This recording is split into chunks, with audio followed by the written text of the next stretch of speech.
সত্যি আজকে যেন মাথা থেকে অনেকটা চাপ নামলো। গত 3-4 দিন ধরে বৃষ্টির জন্য কাপড় জামা একদম শুকাচ্ছিলই না।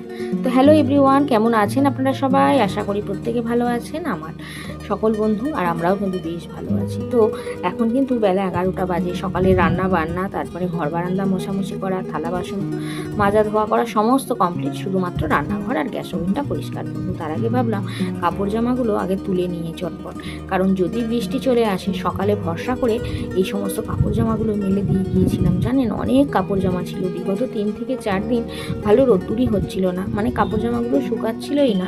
ওই কোনো রকমে একটু একটু মানে ছাওয়ার মধ্যে শুকাচ্ছিল, সেগুলোই পরে কাজ চালাচ্ছিলাম।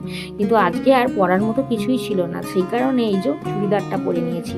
তো যাই হোক, মাঝে মাঝে কিন্তু চুড়িদারগুলো পরলে বাড়িতে খারাপ লাগে না, ভালোই লাগে, কারণ এইগুলো কালার ফেড হয়ে গেছে, এগুলো তো আর বাইরে পরে বেরোনো যায় না। আর এই গাছটা থেকে এই একটু আগে দুটো তাল ফুটলো জানেন, কিন্তু তাল না আমরা সত্যি কথা বলতে কেউ কুড়াচ্ছি না, কারণ আমাদের তো অত তালের জিনিস পছন্দ না। তো যাই হোক, এদিকে দেখুন চলে যাচ্ছি হচ্ছে চারতলায়। এই যে চারতলাতেও মেলেছি হাজব্যান্ডের ছেলের যে সমস্ত মোটা মোটা জামা কাপড়, সেগুলো তো মানে চারতলায় মিললে ভালো তাড়াতাড়ি শুকিয়ে যায়, সেই কারণেই চারতলায় মেলে দিয়েছি।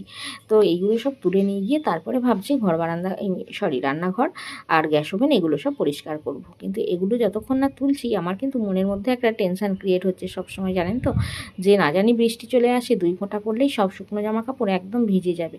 তো সেই কারণে আগে মোছামুছিটা করে বারান্দাটা কিন্তু শুকায়নি, মানে ভিজে বারান্দা মারিয়েই আমি চলে এসেছি আর কি এই যে ছাদে কাপড় জামা তুলতে। না হলে তো উপায় নেই, যদি 2 ফোঁটা বৃষ্টি চলে আসে।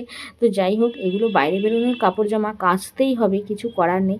এইগুলো তুলে নিলে যেন মনে হয় কিছুটা শান্তি, আর আমার চাপটাও কিছুটা কম।